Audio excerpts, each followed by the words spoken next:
Mummy paper is paper that is claimed to be made from the linen wrappings and other fibers, e.g., papyrus, from Egyptian mummies imported to America, circa 1855. The existence of this paper has not been conclusively confirmed, but it has been widely discussed. History. The history of mummy paper in America is intimately connected with the history of both American papermaking and papermaking in general. Supply shortages. Paper can be said to have been born in ancient Egypt, circa 2000 B.C., with the invention of what the Romans called papyrus, based on an earlier Greek name for the material. Papyrus is not paper in the modern sense of the word, since it was formed from compressed sheets of red stalks and not a pulp. Paper made from a pulp plant fiber can be credited to Tzilun of China in 105 A.D., when he first presented the emperor a sheet of paper made from the inner bark of a mulberry tree. When the technique of papermaking found its way into Europe, paper was made not from trees but from a pulp of cotton and linen rag fibers. This technique of papermaking first came to America in Germantown, Pennsylvania in 1690 when William Rittenhouse established the first paper mill. Rittenhouse had been a papermaker in Amsterdam, the Netherlands before coming to America, bringing European techniques with him. By the 1850s, papermaking in America was reaching a crisis point. America was producing more newspapers than any other country and its paper consumption was equal to England and France's combined. According to one 1856 estimate, it would take 6,000 wagons, each carrying 2 tons of paper, to carry all the paper consumed by American newspapers in a single year. This equals out to a need for £405 million of rags for the 800 paper mills then at work in the United States. Most of these rags were imported from Europe, with the largest source being from Italy. By 1854, however, Italy also started exporting rags to England, decreasing the supply available to American papermakers. This meant that a substitute for or a new supply source of rags needed to be found, and quickly. Isaiah Deck. At this same time period, Egyptian mummies were reasonably known to the public in America. Many mummies had been part of exhibits and had been shown in museums and traveling shows across the country. In fact, Dr. Pettigrew was the operator of one such show, where he would unwrap or unroll mummies in front of a crowd for their amusement. The impetus for a new supply source of rags for paper may have come from Dr. Isaiah Deck, an Englishman by birth, a New Yorker by residence, a geologist by trade, an archaeologist by hobby and a determined explorer. On an earlier copper prospecting trip to Jamaica, Deck had evaluated other sources for paper including aloe, plantain, banana and dagger grass, but none were acceptable. Thus, already preoccupied with paper and paper sources, Deck set out on a trip to Egypt in 1847 to search for Cleopatra's lost emerald mines. Deck's father, also named Isaiah, had known Giovanni Belzoni, a famous Italian robber of Egyptian tombs. Deck the Younger thus inherited from his father some Egyptian artifacts, including a piece of linen from a mummy.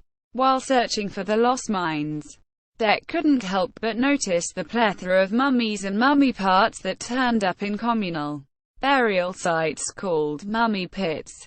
He wrote, "So numerous are they in some localities out of the usual beaten tracks of most travelers, that after the periodical storms whole areas may be seen stripped of sand, and leaving fragments and limbs exposed in such plenty and variety."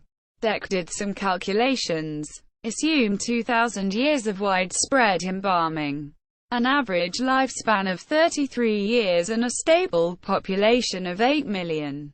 This would leave you with about 500 million mummies. Add to that the number of mummified animals including cats, bulls and crocodiles, and the number drastically rises. Deck also states, "It is by no means rare to find above 30 pounds weight of linen wrappings on mummies." A princess from the late Mr. Pettigrew's collection was swathed in 40 thicknesses, producing 42 yards of the finest texture.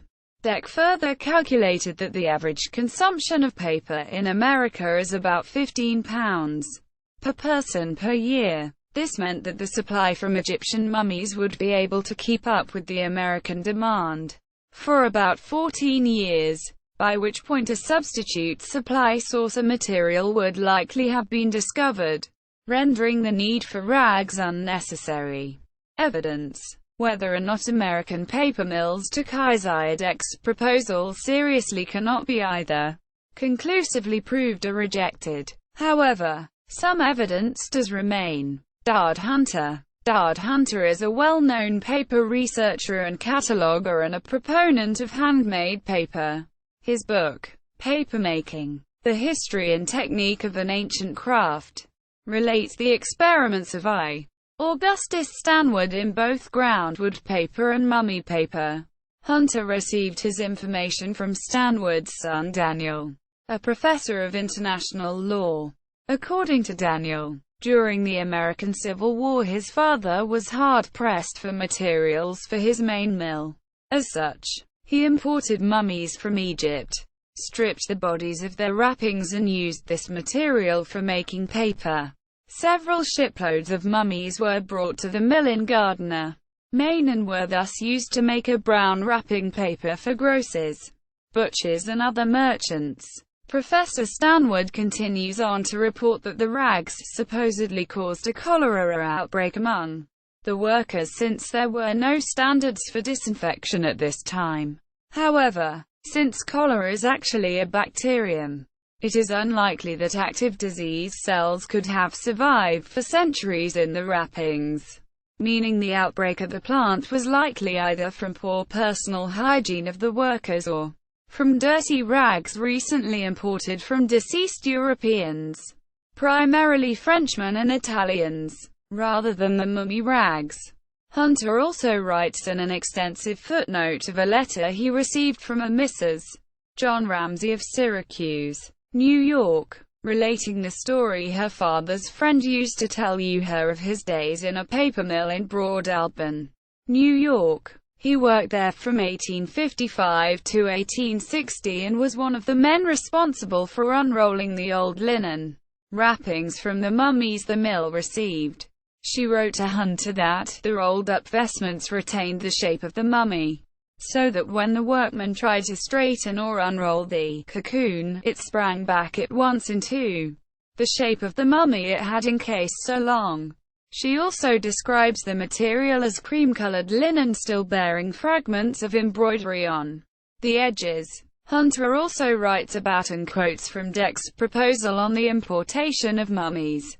However, Hunter refers to the work as a manuscript, leaving Joseph Dane to dismiss the work offhand, stating that the work could not be found and implying that Hunter invented it to suit his purpose. This claim of Dane must also be dismissed, since authors both before and since Dane, including Deck's contemporaries and modern authors, among which are both Wolfe and Baker, have been able to find copies of this paper. Dane also dismisses Deck's writing, and therefore Hunter's, on the basis that it is in the mode of Swiftonian satire. He cites Deck's references to thrift, concern with alleviating shortages and his precision in his calculations as further evidence of his writing in the manner of Book 3 of Gulliver's Travels. Dane also writes that Hunter should have realized that Deck wasn't serious, thus questioning Hunter's own authority in the field. Evidence from periodicals. It is a verifiable fact that rags from Egypt were imported during this time period. Joel Munsell was a prolific printer and publisher from Albany, New York, and he kept a scrapbook of articles relating to his trade. This eventually became the basis for his book Chronology of the Origin and Progress of Paper and Papermaking. For an entry from 1855, Munsell records that a cargo of 12-15 bales of Egyptian rags arrived and were purchased by J. Priestley & Co. for about 4 cents a pound. His source, the Paper Trade Reporter, stated that the final purchase price for the transaction was $25,000. The next year, the New York Tribune wrote that about £2.25 million of rags have been imported from Egypt. Articles discussing the practicality and the financial implications of the import of mummies for paper for the government of Egypt and American paper mills were also published in the 7th of July 1847 issue of The Friend, the 19th of June 1847 issue of Scientific American, and the 17th of December 1847 issue of the Cold War Fountain. While none of these articles confirmed the manufacture of said paper in America, they do prove that the concept was both widely spoken of and under discussion in well-known and respected periodicals of the day. Another article ran in the April 1873 edition of the Druggist's Circular and Chemical Gazette that described an 1866 visit of a New York businessman to Alexandria. There, he purchased and exported to the United States mummies from the catacombs to be converted to pulp for papermaking. This article also pointed out that mummies weren't ideal for printing paper due to the various oils and botanicals included in the rags, which lead to the discoloration of the paper. This corroborates Hunter's report that Stanwood's mill used the mummies to make a brown butcher paper. On 31 July 1856, the Syracuse Standard ran a notice in its paper that informed readers that it was printed on paper made from rags imported directly from Egypt. The rags were imported by Mr. G. W. Ryan and were processed at his plant in Marcellus Falls. Munsell adds the note that the rags were stripped from mummies. Hunter reports that he is unable to find a copy of this issue, and Dane takes this to mean that the paper didn't claim to have been printed on mummy paper, but just on rags from the region of mummies. Baker, however, has located a copy of the paper at the Onondaga Historical Association and confirmed both the wording of the notice and the physical difference of this issue from those before it. Evidence against mummy paper. Dane argues that mummy paper cannot possibly exist because all the references to the paper are either vaguely documented or are the product of oral history. He also argues that they have an aura of Swift about them and that all the original writers have the intent of satire. Dane also states that neither the copy of the Standard on mummy paper can be found, nor can Deck's article be found, both of which statements have clearly been proven wrong. There are indeed some facts that make proving the concrete existence of mummy paper impossible.